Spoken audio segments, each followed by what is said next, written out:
విస్తరి ముందేసి పస్తులు పెట్టావే, తీపి వస్తువు చుట్టూ తిరిగే ఈగలు చేశావే.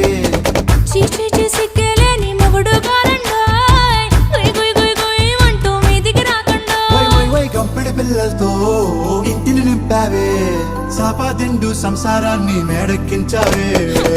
ఇరుగు పొరుగు ముందు సరసాలు తండా రాకెట్టి పడుకోరే కుక్కలాగా మీ వాళ్ళు, ఏం చేస్తాం ఎక్కేస్తాం ఇట్టాగే డాబాలు.